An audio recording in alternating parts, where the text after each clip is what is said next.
আলামিন বলেন, ইন্নামাল মুমিনুন, ওই ব্যক্তিরাই তো খাঁটি মুমিন, ওই ব্যক্তিরাই তো খাঁটি ঈমানদার। যেই সকল মুমিন ব্যক্তিরা, যেই সকল ঈমানদার ব্যক্তিদের সামনে আল্লাহর যখন জিকির করা হয়, আল্লাহর জিকির করা হলে ওই ব্যক্তিদের কলব নড়ে ওঠে। কি হয়? আরেকটা ওই ব্যক্তিদের কলব নড়ে ওঠে। ওয়াইদা তুলিয়াত আলাইহিম আয়াতুহু যাদাতুহুম ঈমানা। আর ওই বান্দাদের সামনে যখন আল্লাহর কুরআন থেকে তেলাওয়াত করা হয়, দিন ইসলামের কথাবার্তাগুলো শ্রবণ করা হয়, যাদাতুহুম ঈমানা, তাদের ঈমানটুকু বৃদ্ধি পেতে থাকে। আল্লাহু আকবার পড়েন। ওয়া আলা রাব্বিহিম ইয়াতাওয়াক্কালুন, যখন তাদের ঈমান বৃদ্ধি পেয়ে যায়, ওই ব্যক্তিরা আল্লাহ ছাড়া কারো প্রতি আর ভরসা রাখে। তাহলে ঈমানদারের বৈশিষ্ট্য কয়টা?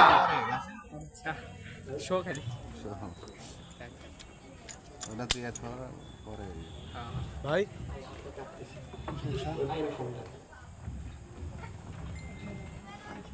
পড়েন আল্লাহু আকবার। আর জোরে আল্লাহু আকবার। তাহলে পয়েন্ট পাইলাম দুইটা। কয়টা? এক নম্বরে মুমিন চিনবেন, এই পাগড়ি দিয়ে ঘোমটা দিয়ে পড়লেই যে মুমিন তা নয়।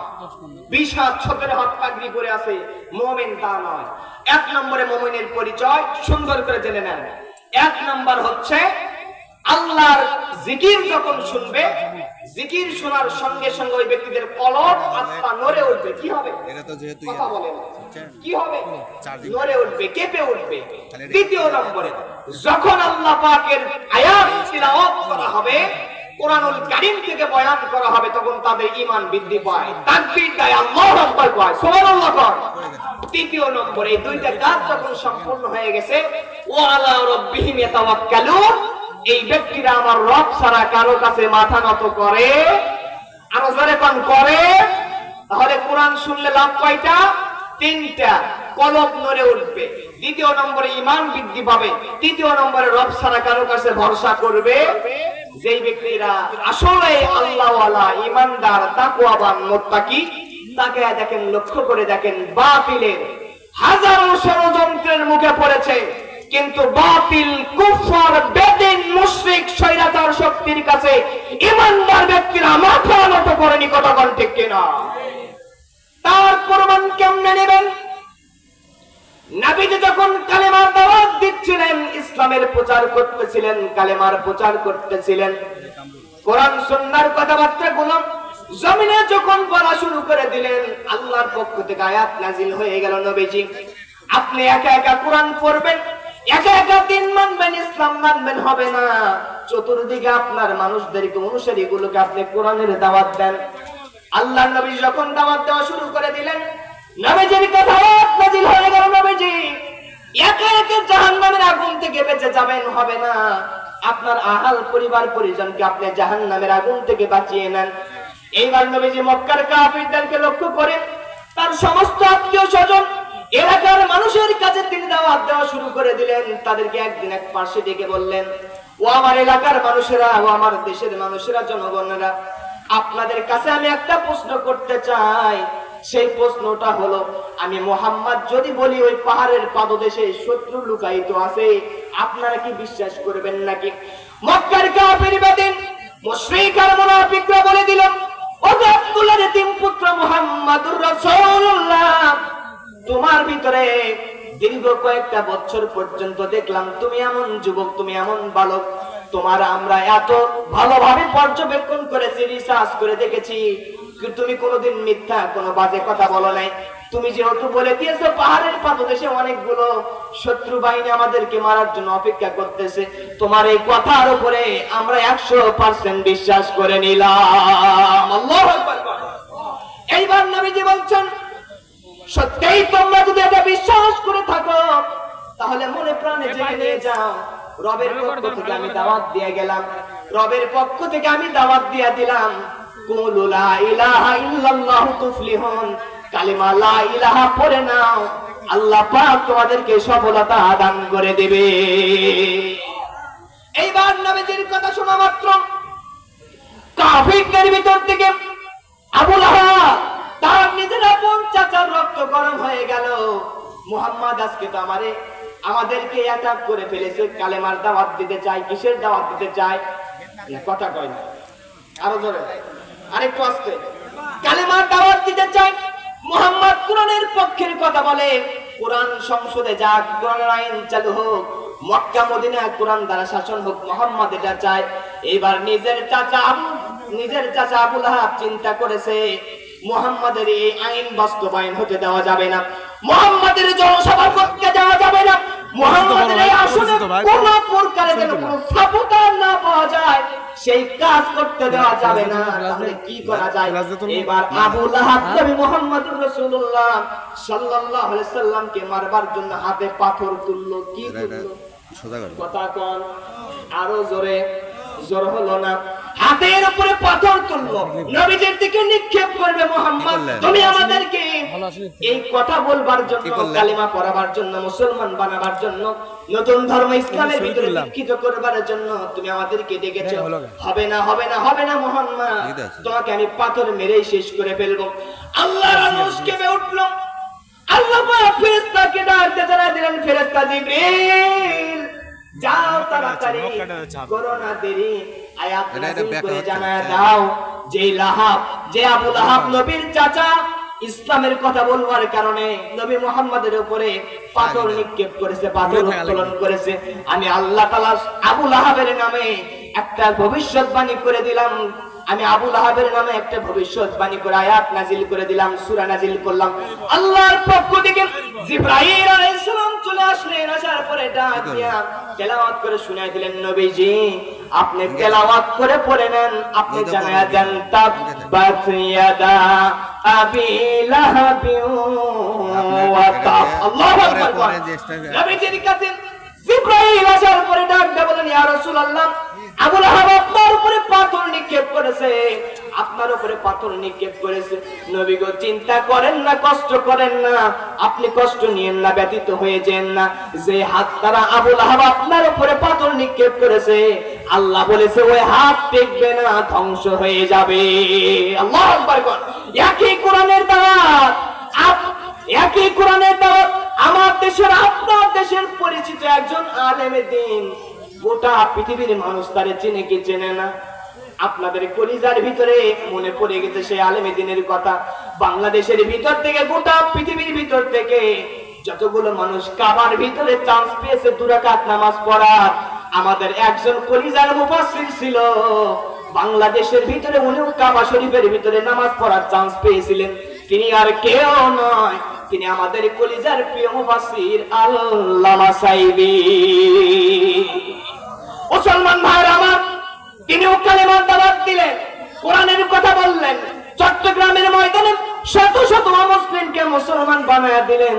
কোরআন দ্বারা সমাজ চলুক, রাষ্ট্র চলুক, সমস্ত জীবন ব্যবস্থা চলুক, এই কথা যখন মাহফিলে যখন বলা শুরু করে দিল, ভারতের প্রেসক্রিপশনে নিরপরাধ আল্লামা সাইদিকে চিকিৎসার নাম করে কারাগার থেকে হাসপাতালে নিয়ে গিয়া হার্ট অ্যাটাকের নাম করে ইনজেকশন পুশ করে বিদায় করে দিয়েছে। আরো যেরকম ঠিক না ঠিক? আমরা এই বগুড়া সাতগ্রাম সদর থেকে জানাই দিতে চাই, বর্তমান যে গভর্নমেন্ট চলতেছে, আল্লামা সাইদি ছিল নিরপরাধ, হার্ট অ্যাটাক করে তিনি কখনো মৃত্যুবরণ করেনি, তাকে যারা মৃত্যুর দিকে ঠেলে দিয়েছে, এই জালেমদের বিচার আপনাদেরকে করতে হবে। কথা কোন ঠিক কিনা? মুসলমান ভাইরা আমার, আল্লামা সাইদি ছিল নিরপরাধ, তার 100% দোয়াগুলো কবুল হয়ে গেছে। আল্লামা সাইদি বলেছিল আলেমদের বিরুদ্ধে রাখবো না, পালানোর জন্য ইন্দুরের গর্ত খুঁজে পাবো না। কথা কোন ঠিক কিনা? হয়েছেও তাই, ইন্দুরের গর্ত খুঁজে পাচ্ছে। হুজুর বলেছিলেন সময় এমন একদিন আসবে যেদিন গাছের গোড়া ধরে আস্তে আমরা নাড়া দেব, মামু বাড়ি দিল্লি গিয়া পড়বা। কথা কোন ঠিক কিনা? আসমানে হেলিকপ্টার উড়েছে, কোন দেশে জায়গা হয় নাই, মোদির কাছে গিয়ে জায়গা হয়েছে। কথা কয় না, আরো জোরে কম। মুসলমান ভাইয়েরা আমার, শুকরিয়া আদায় করেন, করেন আলহামদুলিল্লাহ। সুযোগ যিনি করে দিয়েছেন তিনি কে? আরো জোরে বলেন। আল্লাহ তাআলা সুযোগ করে দিয়েছেন। মুসলমান ভাইয়েরা আমার, যে সূরা তেলাওয়াত করেছিলাম সেই সূরার উপরে কিছু কথা বলবো ইনশাআল্লাহ। এটা কি মাস বলেন তো? আরো জোরে বলেন, কি মাস? রবিউল আউয়াল মাস। রবিউল আউয়াল মাস যেহেতু নবীজির জন্মের মাস, তার সম্পর্কে জানার দরকার আছে না নাই? আরো জোরে বলেন, আছে না নাই? আল্লাহ রাব্বুল আলামিন বলেন, ওগো নবীজি, আপনার জন্য আমি রব কুরআনুল কারীমের ভিতরে সূরা আম্বিয়ায় আমি জানায়া দিলাম ওয়া মা আরসালনাকা ইল্লা রাহমাতাল লিল আলামিন। আল্লাহ রাব্বুল আলামিন বলেন, ওগো নবীজি, আমি আপনার শরীয়ত নাযিল করে জানায়া দিলাম, আপনাকে আমি প্রেরণ করি নাই, আমি আপনাকে পাঠাই নাই ইল্লা তবে রহমাতাল লিল আলামিন, কুল কানাতের জন্য আমি আপনাকে রহমত করে পাঠিয়ে দিয়েছি। আযান হচ্ছে, আযানের পরে আযানের পরে নামাজের আগ পর্যন্ত চলবে, এখানে জামাত হবে ইনশাআল্লাহ। আযান দেন, আযান দেন। আলহামদুলিল্লাহ ভাই, নবীজির বিদায়, তিনি যখন এই পৃথিবীতে আগমন করেছিলেন, গোটা পৃথিবী, কুল কানাত, আসমান জমিন সমস্ত কিছু আলোয় উদ্ভাসিত হয়েছিল, সমস্ত কিছু খুশিতে আত্মহারা হয়ে গিয়েছিল। আল্লাহু আকবার বলেন। সেই নবীজির জন্মের মাস, সেই নবীজি এই মাসে আগমন করেছিলেন, আমরা তার সম্পর্কে জানবো ইনশাআল্লাহ। সম্মানিত উপস্থিতি, আসুন আরেকটু আলোচনার দিকে আমরা চলে যাই। আল্লাহর নবীজি যখন এই পৃথিবীতে আগমন করেছেন, নবীজি হচ্ছেন প্রত্যেকটা মানুষের জন্য উত্তম আদর্শ, উত্তম মডেল। একজন বাবা হিসাবে নবীজি আদর্শ, একজন নানা হিসাবে নবীজি আদর্শ, একজন স্বামী হিসাবে নবীজি আদর্শ, একজন উত্তম রাষ্ট্রপতি হিসাবে নবীজি আদর্শ। সুবহানাল্লাহ বলেন। দুনিয়ার পৃথিবীর কোন ইতিমও যেন বলতে না পারে যে নবীজি আমার জন্য আদর্শ নয়। এই জন্য আল্লাহ রাব্বুল ইজ্জাতুল জালাল আপনার আমার নবীজিকে সর্বশ্রেষ্ঠ একেবারে ইতিম বানিয়ে পৃথিবীতে আগমন করেছিলেন। পড়ি আল্লাহু আকবার। কেমন ইতিম ছিলেন নবীজি আমার যখন দুনিয়াতে আগমন করবেন, আসবার কিছুদিন, আসবার অনেক দিন পূর্বে নবীজির বাবা দুনিয়া থেকে বিদায় হয়ে চলে যায়। আহারে নবীজি দুনিয়াতে আগমন করবেন, কোন সময় আগমন করবেন? রাতে আসবেন না দিনে আসবেন? রাত আল্লাহর কাছে ফরিয়াদ করে বলতেছে, রব্বুল ইজ্জাতুল জালাল, তোমার এত বড় বিশাল মর্যাদার হাবিবকে তুমি দুনিয়াতে পাঠিয়ে দিবা, তুমি রাত্রি বেলা একটু প্রেরণ করো। কেন প্রেরণ করব? রাত বলবে, আল্লাহ পৃথিবীর মানুষের কাছে আমার একটা মর্যাদা থাকবে। নবীজি রাতের বেলায় পৃথিবীতে আগমন করেছিলেন, দিন আল্লাহর কাছে ফরিয়াদ করতেছে, আল্লাহ তুমি দিনের বেলায় আগমন করবার সুযোগ দাও, আমি বিশ্ববাসীর কাছে স্মরণীয় বরণীয় হয়ে থাকবো। এইবার আল্লাহ রাব্বুল ইজ্জাতুল জালাল আপনার আমার নবী মুহাম্মদুর রাসূলুল্লাহ সাল্লাল্লাহু আলাইহি ওয়াসাল্লামকে দিনেও পাঠালেন না, রাতেও পাঠালেন না, দিন এবং রাতের সমন্বয় করে আমার আল্লাহ রাব্বুল আলামিন রবিউল আউয়াল মাসের সুবহে সাদিক 12 তারিখে প্রসিদ্ধ মত অনুযায়ী সুবহে সাদিকের সময় দুনিয়াতে প্রেরণ করেছিলেন। পড়েন সুবহানাল্লাহ। নবীজি কেমন এতিম ছিলেন? নবীজি মাঠে খেলা দেখতে যেতেন, সন্ধ্যা যখন নেমে আসতো, সন্ধ্যা যখন ঘনিয়ে আসতো, প্রত্যেকটা ছেলে মেয়েদের বাবারা সন্তানের নাম ধরে ডাক দিত, হে আমার সন্তান, আমার কোলে আসো, বাসায় নিয়ে চলে যাব। নবীজি লক্ষ্য করে দেখলেন, কয়েকদিন যাবত পর্যন্ত আমি খেলা দেখতে আসলাম, আমার পিতা একটা বারের জন্য তো আমাকে এসে কথা বললো না, আদর করলো না, কোলে চুমা দিল না, কোলে তুলে নিল না, বাসা পর্যন্ত নিয়ে গেল না। নবীজির মনে কৌতূহল জাগলো, কারণ কি? একদিন নবীজি মাথা নিচু করে মাটির সঙ্গে দিয়া চোখের পানি ঝরঝর করে ফেলে দিচ্ছেন। মা আমিনা লক্ষ্য করলেন, সন্ধ্যা হয়ে যায়, সন্তান কেন বাড়িতে ফিরে আসে না, বাসায় কেন ফিরে আসে না। মা আমিনা চলে গেলেন নবী মুহাম্মাদের কাছে, মাঠের দিকে চলে গেলেন। যাওয়ার পরে ডাক দিয়ে বলেন, সন্তান আমার, সন্ধ্যা হয়ে গেছে, বাসায় কেন ফিরে আসো না, কারণ কি? এবার নবী মুহাম্মদ সাল্লাল্লাহু আলাইহি সাল্লাম ডাক দিয়ে বলতেছে, মারে অনেক সন্তানের বাবা মা আসে, সন্তানের নাম ধরে ডাক দেয়, সন্তান কোলে ওঠে, কপালের উপরে চুমা দেয়, বাবা তার বাসার দিকে নিয়ে যায়, আম্মা গো আমার পিতা কি দুনিয়াতে জীবিত নাই নাকি? মা আমিনা ডাক দিয়ে বলতেছেন, সন্তান আমার, তোমার পিতা যে জগতের ভিতরে চলে গেছে, এই জগতে চলে গেলে আর কোনোদিন মানুষ ফিরে আসে না। কারণ হলো, এই পৃথিবীতে যে মানুষগুলো একবার মৃত্যুবরণ করবে, এই মানুষ কিন্তু কোনোদিন আর ফিরে আসবে। আল্লাহ রাব্বুল আলামিন বলছেন, কুল্লু নাফসিন যায়িকাতুল মাউত। আল্লাহ তাআলা ডাকতে বলতেছেন, প্রত্যেকটা প্রাণী প্রসাদ গ্রহণ করা লাগবে। আর মৃত্যুবরণ করবার পরে আপনার ধন সম্পদ কোনো কিছু আপনার সাথে যাবে না, আত্মীয় স্বজন পিতামাতা স্ত্রী পরিবার কিছুই যাবে না। নবীজি ডাক দিয়ে বলছেন কবরু রাউযাতুম মিন রিয়াদিল জান্নাহ আও হুফরাতুম মিন হুফারিন নার। কবর হলো কঠিন জায়গা, এই কবরের যদি সঠিক উত্তর দিতে পারো মুসলমান, কবর হয়ে যাবে জান্নাতের বাগান। আর কবরের যদি সঠিক উত্তর না দেওয়া যায়, কবর হয়ে যাবে জাহান্নামের টুকরা। কথা কোন ঠিক কিনা? নবীজির মা আমিনা ডাক দিয়ে বলতেছেন সন্তান আমার, তোমার বাবা দুনিয়া থেকে অনেক আগে বিদায় হয়ে গেছে। নবী মুহাম্মদ এবার ডাক দিয়ে বলছে মারে, তুমি কি বাবার কবর পর্যন্ত আমাকে দেখাইতে নিয়ে যাবা না? মা আমিনা ডাক দিলেন সন্তান আমার, আমার সঙ্গে চলো, তোমাকে তোমার বাবার কবর জিয়ারত করাইতে নিয়ে যাব। এইবার মা আমিনা সন্তানকে নিয়ে বাসায় ফিরে আসলেন। আব্দুল মুত্তালিব শ্বশুর আব্বাকে ডাক দিয়ে বলেন শ্বশুর আব্বা আপনার নাতি বাবার কবর জিয়ারত করতে চাই, দেখতে চাই। আব্দুল মুত্তালিব কাবা ঘরের মুতাওয়াল্লি সাথে উম্মে আইমানকে সেট করে দিলেন। ডাক দিয়ে বললেন উম্মে আইমান চলে যাও, চলে যাও, আমার বৌমার নাতির জন্য সেবা খেদমত করবা, কোথায় কোন বিপদ আপদ হয় জানি না। উম্মে আইমানকে সাথে করে নিয়ে আমার নবীজিকে নিয়ে যখন চলে গেলেন, বাবার কবর জিয়ারত হয়ে গেল। বাবার কবর জিয়ারত করা ফিরে আসার সময় মা আমিনা কঠিন অসুস্থের ভিতরে পড়ে গেলেন। এইবার দুনিয়া থেকে মা আমিনা বিদায় হয়ে চলে যাবে। বাবার কবর দেখতে গিয়ে নবীজি হাউমাউ করে কাঁদলেন, আব্বা জান আপনার সন্তান হাজির, আমাকে একটু ডাক দেন, হৃদয়টুকু শান্ত হয়ে যাবে। মা আমিনা জিয়ারত করে নিয়ে যখন ফিরে আসতেছেন, মাঝখান পথে অসুস্থ হয়ে পড়লেন দুনিয়া থেকে, তিনিও বিদায় হয়ে গেল। নবীজির মাথার উপরে যেন আকাশ ভেঙে পড়লো। চাপ কম হলো না বেশি হলো? নবীজির মাথার উপরে যেন আকাশ ভেঙে পড়ল।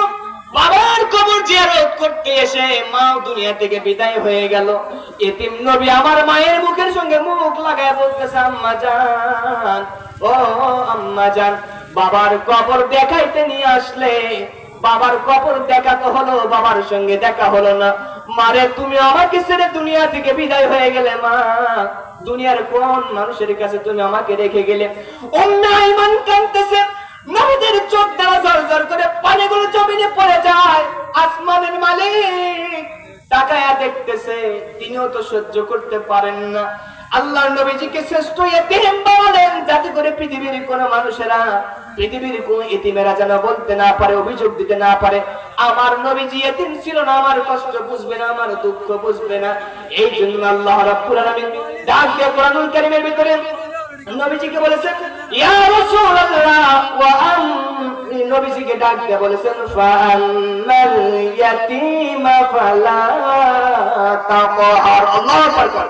আল্লাহ বলেছেন নবীজি আপনার কাছে যখন ইতিম চলে আসবে, আপনার কাছে যখন কোন ইতিম সাহায্য চাইবে, ইয়া রাসূলুল্লাহ কোন ইতিমকে আপনি গলা ধাক্কা দিয়ে বের করে দিবেন, দেওয়া যাবে না। নবীজির এটা আদর্শ নয়। আল্লাহ তাআলা যেন আমাদেরকে নবীজির সিরাতের উপরে বিজয়ী হওয়ার তৌফিক দান করেন, পড়েন আমিন।